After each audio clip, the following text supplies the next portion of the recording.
ഇറാന്റെ ആണവ കേന്ദ്രങ്ങൾ ആക്രമിക്കുക എന്നൊരാഗ്രഹമാണ് ഇസ്രയേലിനിടയിൽ നിലനിൽക്കുന്നത്. പക്ഷേ ഇസ്രയേലിന്റെ ഈ നീക്കത്തെ അതിന്റെ പ്രത്യാഘാതങ്ങളെക്കുറിച്ച് അറിയാവുന്ന അമേരിക്ക ഒരിക്കലും പിന്തുണയ്ക്കില്ല എന്ന കാര്യം ഇസ്രയേലിന് നന്നായി അറിയാം. അതിനാൽ തന്നെ ഇറാന്റെ ആണവ കേന്ദ്രങ്ങൾക്ക് നേരെയാണ് ഇപ്പോൾ ഇസ്രയേലിന്റെ നോട്ടമെല്ലാം. ഇറാൻ ആണവായുധം നേടുന്നത് തടയുമെന്ന പ്രതീക്ഷയ്ക്ക് തുല്യമായി പ്രതിജ്ഞയാണ് സത്യത്തിൽ ഇപ്പോൾ ഇസ്രയേൽ എടുത്തിരിക്കുന്നതെന്നും പറയുവാൻ കഴിയും.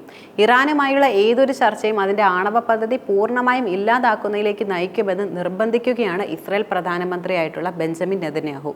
ഇറാൻ അമേരിക്ക രണ്ടാം ഘട്ട പ്രാഥമിക ആണവ ചർച്ചകൾക്കിടെയാണ് ഇവ കൂടുതലും. കഴിഞ്ഞ മാസങ്ങളിൽ ഇറാന്റെ കേന്ദ്രങ്ങൾ ആക്രമിക്കുന്നതിനുള്ള നിരവധി ഓപ്ഷനുകൾ ഇസ്രയേൽ ഡൊണാൾഡ് ട്രംപ് ഭരണകൂടത്തിന് നിർദ്ദേശിക്കുകയും ചെയ്തിരുന്നു. മാത്രമല്ല വ്യോമാക്രമണങ്ങളും കമാൻഡോ പ്രവർത്തനങ്ങളും പദ്ധതിയിൽ ഉൾപ്പെടുകയും ചെയ്യുന്നുണ്ട്. ഇതിനായി ഇറാന്റെ ആണവ പദ്ധതി ഒരു ആയുധമാക്കാനുള്ള സാധ്യതയുണ്ടെന്ന വിലയിരുത്തലും നിലനിൽക്കുന്നുണ്ട്. പക്ഷേ ഇറാനുമായി നയതന്ത്ര ചർച്ചയ്ക്ക് മുൻഗണന നൽകാൻ അമേരിക്ക യഥാർത്ഥത്തിൽ ആഗ്രഹിക്കുകയും ചെയ്യുന്നുണ്ട്. അതേസമയം ഇസ്രയേൽ ഉദ്യോഗസ്ഥർ വിശ്വസിക്കുന്നത് തങ്ങളുടെ സൈന്യത്തിൽ ഇറാന് പരിമിതമായ ഒരു ആക്രമണം നടത്താൻ കഴിയുമെന്നാണ്.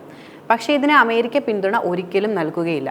ആണവ കരാറിനെ കുറിച്ചുള്ള ചർച്ചകൾ നടക്കുന്ന സാഹചര്യത്തിന്റെ അടിസ്ഥാനത്തിൽ ഇസ്രയേൽ ഇത്തരമൊരു ആക്രമണവുമായി എപ്പോൾ മുന്നോട്ട് പോകുമെന്ന കാര്യത്തിൽ ഒരു വ്യക്തതയും ഉണ്ടാകില്ല. പക്ഷെ അത്തരമൊരു നീക്കം ട്രംപിനെ അകറ്റാനും ഇസ്രയേലിനുള്ള അമേരിക്കയുടെ വിശാലമായ പിന്തുണയെ അപകടത്തിലാക്കാനുള്ള സാധ്യതയും നൽകുന്നുണ്ട്. എന്നാൽ പദ്ധതിയുടെ ചില ഭാഗങ്ങൾ കഴിഞ്ഞ വർഷം ജോ ബൈഡന്റെ ഭരണകൂടത്തിന് മുന്നിൽ അവതരിപ്പിച്ചുവെന്ന് ബൈഡൻ ഭരണകൂടത്തിലെ 2 മുതിർന്ന ഉദ്യോഗസ്ഥർ പറയുകയുണ്ടായി. നേരിട്ടുള്ള സൈനിക ഇടപെടലിലൂടെയോ ഇന്റലിജൻസ് പങ്കിടലിലൂടെയോ മിക്കവാറും എല്ലാ പദ്ധതികൾക്കും അമേരിക്കയുടെ പിന്തുണ ആവശ്യമായി വരികയും ചെയ്യുന്നുണ്ട്.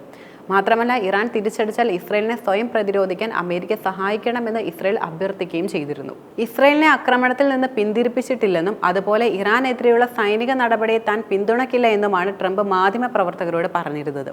മാത്രമല്ല ഈ അഭിപ്രായ പ്രകടനത്തോട് ഇസ്രയേൽ പ്രധാനമന്ത്രിയുടെ ഓഫീസ് ഉടൻ തന്നെ പ്രതികരിച്ചിരുന്നുമില്ല. ഇറാനിയൻ ആക്രമണത്തെക്കുറിച്ച് ഇതുവരെ തീരുമാനമെടുത്തിട്ടില്ലെന്നാണ് ഒരു മുതിർന്ന ഇസ്രയേലി ഉദ്യോഗസ്ഥൻ പറയുന്നത്. പക്ഷേ ഇസ്രയേലിന്റെ ആസൂത്രണത്തെക്കുറിച്ച് ഇറാൻ അറിയാമായിരുന്നുവെന്നും അതുപോലെ ആക്രമണം ഉണ്ടായാൽ ഇറാനിൽ നിന്ന് കഠിനവും അചഞ്ചലവുമായ പ്രതികരണം ഉണ്ടാകുമെന്നും ഒരു മുതിർന്ന ഇറാനിയൻ സുരക്ഷാ ഉദ്യോഗസ്ഥൻ വെളിപ്പെടുത്തുകയുണ്ടായി. വ്യോമാക്രമണങ്ങളിൽ അമേരിക്ക നേതൃത്വം നൽകണമെന്ന് നെതന്യാഹു ആഗ്രഹിച്ചിരുന്നതായി ബൈഡൻ ഭരണകൂടത്തിലുണ്ടായിരുന്ന മുതിർന്ന ഉദ്യോഗസ്ഥൻ തന്നെ വെളിപ്പെടുത്തിയിട്ടുണ്ട്. പക്ഷേ ഇറാന്റെ ആണവ വസ്തുക്കളുടെ സമ്പുഷ്ടീകരണം ത്വരിതപ്പെടുത്തുകയോ ആക്രമണം നടത്തുകയോ ചെയ്യുന്നതും അവിവേകമാണെന്ന് ബൈഡൻ വിശ്വസിക്കുകയും ചെയ്തിരുന്നു.